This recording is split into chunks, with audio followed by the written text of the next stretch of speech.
Okay, Bismillahirrahmanirrahim. Kita akan masuk pula tadi yang kedua, iaitu agama Bahai. Agama Bahai. Agama Bahai ni adalah agama yang termuda lah. Sebelum ni sebelumnya agama Sikh. Agama Sikh ni bukan 400 tahun. Agama Bahai ni lebih muda lah. Tapi dia dah mula berkembang juga, pesat juga agama Bahai.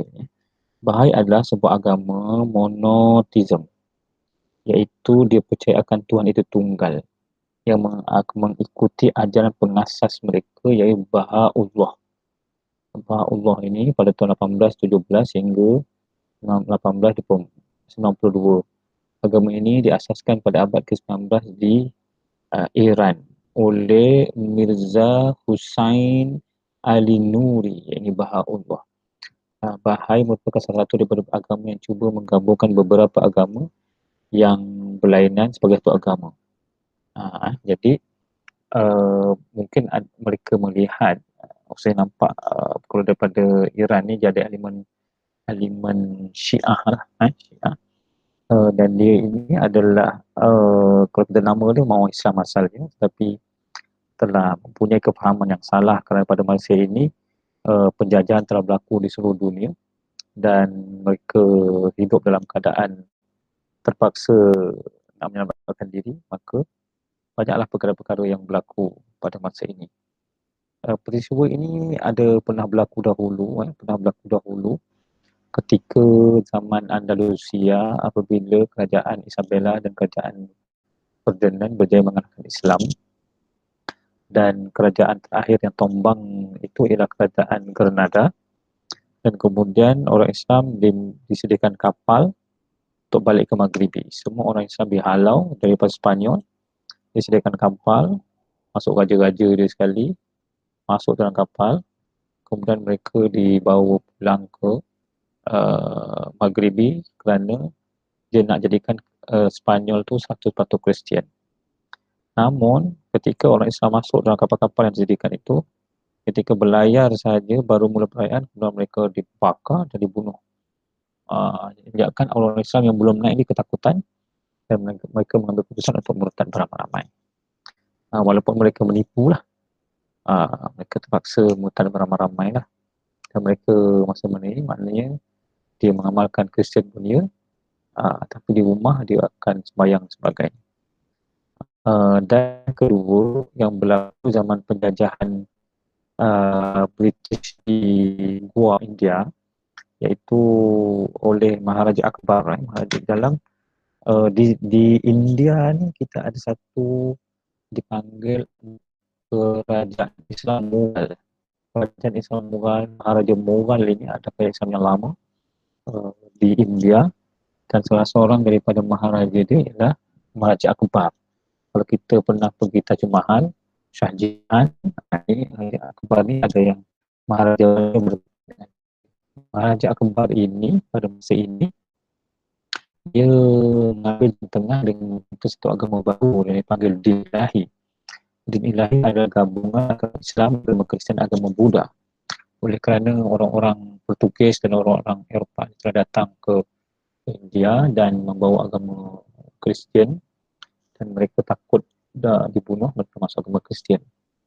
Dan di pada masa sama ada ekstrem Hindu, dan dalam Maharaja ni pula ke masa ni ramai orang Islam.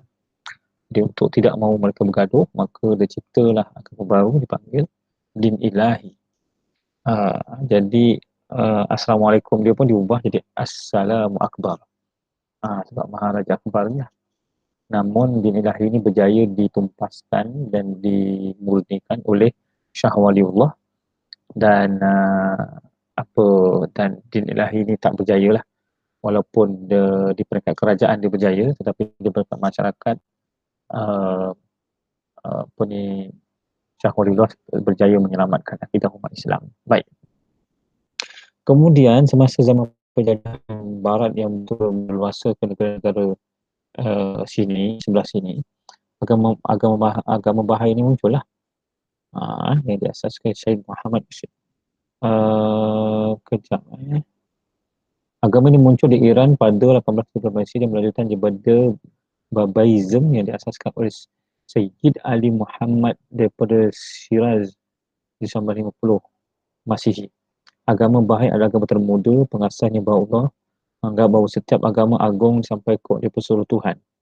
Seperti Nabi Musa, dia menyamakan semua, iaitu Nabi Musa pun dia, Krishnan pun dia, Buddha, Zarathustra, Yesus Muhammad. Kata dia ini semua adalah utusan Tuhan, dan yang terkini ialah Baha Allah tu dikata dia pun atas utusan Tuhan, mewakili bahagian-bahagian dalam perkembangan Quran dan tamadun. Mereka percaya bahawa Allah ini ada pesuruh yang terkini dalam urutan yang membawa ajaran dalam menangani cabaran moral dan kerohanian dunia moden. Dia kata agama-agama ni tak sesuai. Untuk moden ni, Baha Allah ni ada pesuruhnya yang sesuai, bawa agama yang sesuai dengan suasana moden. Okey. Sebab itu walaupun ajaran Baha Allah tidak digolong dalam agama lain, ia mengakui akan tokoh-tokoh agama yang lain. Okey.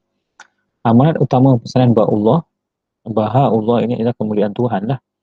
Kan nama dia kan, ia iaitu membawa umat manusia terdiri daripada satu bangsa sahaja, dan bahawa dalam satu persatu beliau berkata bahawa dunia hanya terdiri daripada satu negara yang mana semua orang negaranya. Agama Bahai berbeza dengan agama Syiah, tapi muncul daripada agama ini seperti dakwaan Kristian muncul daripada Yahudi dan Buddha daripada Hindu.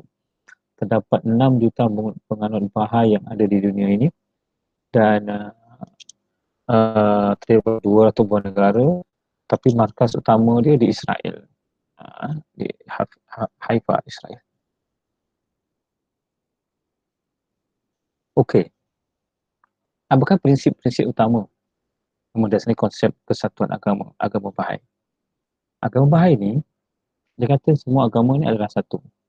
So, agama Bahai ni menyatukan semua agama. Pertama ialah dia kata prinsip pertama dalam agama-agama menuju kepada Tuhan yang sama. Jadi maknanya semua rasul ini yang membawa itu utusan itu Tuhan dalam satu, itu Allah Subhanahu Wa Taala. Maksud sedemikian. So dia tahu bahawa semua nabi dan rasul ini adalah membawa misi Tuhan yang satu, tauhid kata dia. Yang kedua, kebenaran mutlak tidak terlalu pada satu agama saja. Bahai menolak ciri autoriti yang diletakkan agama sebagai manusia malas untuk mencari kebenaran diri sendiri.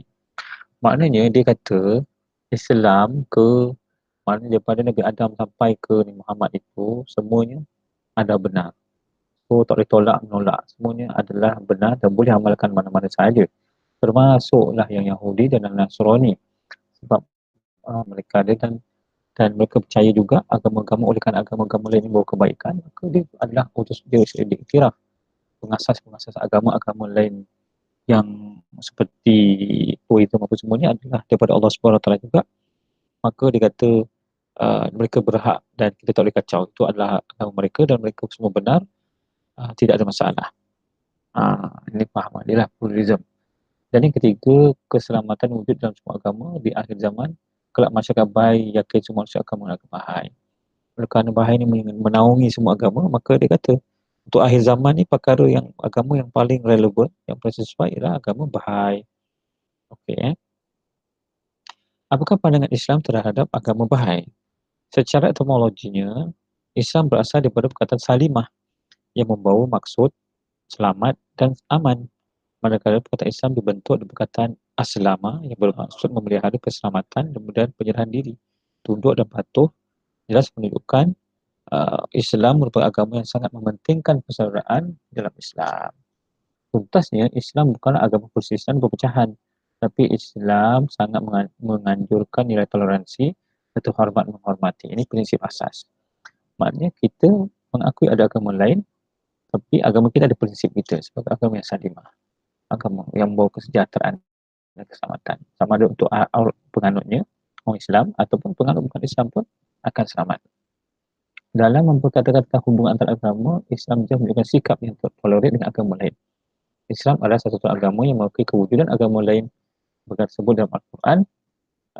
Ayat Quran dalam surah Al-Hujurat ayat yang ke-13. Wahai manusia, sesungguhnya kami telah menciptakan kamu lelaki dan perempuan. Zakari wa unsa.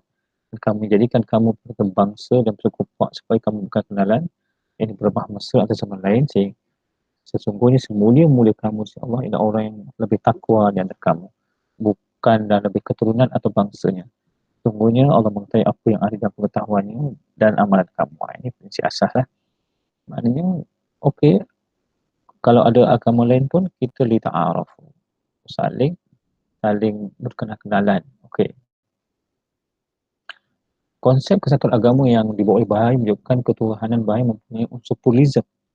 Dia kata semua agama sama dan Tuhan sama. Kalau agama Hindu, Tuhan itulah Tuhan juga.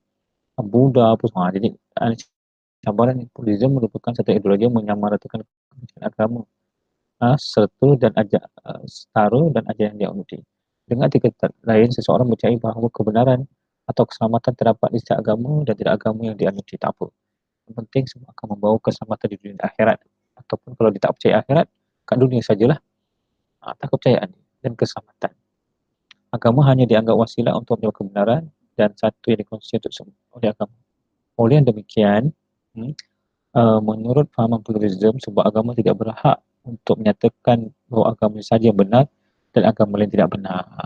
Ini cabaran dia.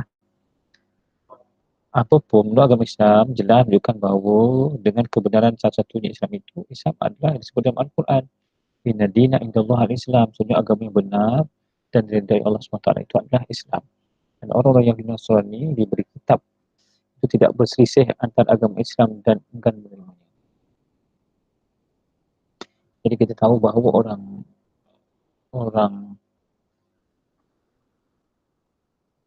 Yahudi dan Nasrani itu mereka diberikan kitab dan masalahnya dia tidak boleh menerima Islam. Itu gambaran. Dalam surah Ali Imran ayat 19. Okey, kerana isu ada hasad dengki lah kepada agama yang Yahudi dan Nasrani. Baik. Kemudian ayat di atas menunjukkan bahawa Islam merupakan satu agama iktiraf oleh Allah. Walaupun Al-Quran menyebut tentang kewujudan agama lain dan kepentingan untuk menghormati agama lain, namun begitu daripada satu atribut kebenaran dalam penyembahan merupakan hak mutlak dan Islam. Tiada agama lain boleh samakan dengan agama Islam. Lakum dinukum waliyadin. Itu prinsip yang paling simple dalam konteks ketuhanan. Tak boleh main-main, tak boleh campur-campur. Man memtagir ghairul Islam Madinah. Ayat ini dalam surah Al-Imran ayat 85 menjelaskan siapa yang mencari selain Islam sebagai agamanya, cara hidupnya, maka Allah tidak akan menerima daripadanya. Jadi hanya pada Islam saja yang selamat. Okey? Ini pada pandangan Islam, pandangan Islam terhadap agama Bahai. Dalam proses menyatu agama, agama Bahai menurut agama penganutnya percaya bahawa semua agama membawa kepada satu Tuhan yang ditolak oleh Islam kerana agama yang terdahulu telah dimasukkan seperti agama Taurat, tidak Taurat dan Injil dianggap menyeleweng setelah kedatangan Rasulullah. Maksudnya diselewengkan oleh pendeta-pendeta dia. Selain itu agama Bahai juga menuntut para lain percaya agama yang ajar diberi Rasulullah oleh setiap agama kepada Tuhan yang sama walaupun ada daripada Tuhan yang berbeza. Maknanya dia kata selagi nama dia Tuhan, dia iktiraf Tuhan. Walaupun mungkin Shinto ke agama orang Cina tu kan banyak Tuhan. So dia kata selagi mereka kata Tuhan, itu adalah Tuhan. Jadi cara dia fikir lain sikit. Bahkan juga menuntut para agama lain percaya bahawa ajaran dibawa oleh Rasulullah pada setiap agama membawa kepada Tuhan yang sama. Jadi kata dia semua tu adalah Tuhan lah. Allah lah kata dia. Kalau nampak Krishna ke apa semua kata tu Allah lah kata dia. Patung-patung, itu dia percaya. Itu masalah orang Bahai ni. Ajaran Bahai dalam mempromosi satu agama tidak mempunyai konsep kufur, iaitu keluar daripada satu agama sekiranya tidak diyakini dan beramal dengan ajaran yang dianuti. Maknanya kalau orang itu dia agama Bahai, dia teringin ikut agama lain. Cuma Bahai kata dia tak kufur, dia tidak kafir. Boleh saja dia nak suka mana nanti balik semula sini. Suka Kristian ikut Kristian, minggu depan ikut Buddha, minggu depan ikut Hindu. Tak ada masalah. Itu tak ada kufur, tak ada kafir, kata dia. Ini anggapan mereka dan ini bercanggah dengan Al-Quran sebagaimana dalam surah Al-Bayyinah ayat yang pertama. Orang kafir, ini daripada Alkitab, di manusia ada dan serta orang musyrik tidak akan terlepas dari kepercayaan dan amalan masing-masing sehingga datang kepada mereka jelas. Isu dan pengisbatan ke Rasulullah SAW pembatalan agama Yahudi dan Kristian malah agama lain ada isu yang jelas dan tidak perlu lagi diisytiharkan kerana ia ini bersifat qat'iyah. Maknanya Islam yang datang ini yang memansuhkan agama lain itu adalah qat'i, tidak boleh dipertikaikan lagi. Okey, maka sekali ditelusuri dalam aspek epistemologi Islam pula, jelas sekali agama tidak boleh disandarkan kepada sangkaan atau zon, spekulasi dan andaian, tapi mesti bersandar kepada ilmu dan kepastian. Ini wahyu. Ilmu dan kepastian ada anugerah daripada Allah Taala sebagai hidayah daripada ulama. Oh, itu para ilmuwan Islam sejak dulu bersikap tegas terhadap golongan Fastaiyah. Fastaiyah ini ialah orang-orang yang menggunakan akal pemikiran semata-mata yang terpengaruh dengan Yunani. Fastaiyah ni kelompok yang ni lah, apa yang menganggungkan akal. Terdiri pada kelompok agnostik Al-Hadariyah yang menakui kemampuan manusia memperoleh ilmu dan kebenaran bergantung kepada kehendak manusia, dan kelompok yang keras kepala Inadiyah yang berkeras menolak kebenaran walaupun dah terang dan nyata. Golongan Fastaiyah dari pada hari ini adalah yang disebut sebagai fahaman pluralism agama kerana menolak kebenaran dan mutlak. Apabila adalah amat penting sekali untuk meletakkan sifat tegas jelas dalam mempertahankan tauhid yang mencirikan agama Islam sebagai agama benar si Allah Subhanahu Wa Taala. Secara kesimpulannya, kesatuan agama yang dipromosikan agama Bahai bagi tujuan keharmonisan manusia tidak dapat diterima dengan Islam. Kerahaman sejagat juga merupakan prinsip utama Islam yang didasari maqasid syariah atau maqasidul Islam itu setiap individu bertanggungjawab untuk menjaga agama, nyawa, akal, harta dan keturunan yang dianggap sebagai maqasid ammah atau maqasid syariah. Ini membuktikan bahawa Islam tidak pernah menganjurkan sikap benci dan membenci walaupun terhadap agama yang bukan Islam. Apapun dalam hubungan antara agama, Islam meletakkan batas-batas penting dalam kehidupan beragama. Antara prinsip yang boleh dipegang oleh tokoh ialah konsep teguh dan prinsip dan toleransi pada sikap. Okey, itu di antara prinsip agama Bahai. 3 prinsip dia. Sembahyang dia macam sembahyang orang Islam juga, tapi dia boleh tapi dia boleh nak sembahyang kat mana-mana, nak ikut Kristian ke Hindu Buddha. So 3 perkara utamanya. Okey. Okey, jadi yang ada dalam otak anda. Saya ingat itu untuk hari ini untuk agama Bahai penerangan. Moga ada manfaat, keberkatan dan kerahmatan. Dan kelas kita ini ada rakaman untuk kelas yang tertunda kerana saya dimasukkan ke dalam hospital. Sekarang ni pun saya masih lagi kurang sihat. Sakit tapi saya kena buat juga. Wallahualam. Assalamualaikum warahmatullahi wabarakatuh.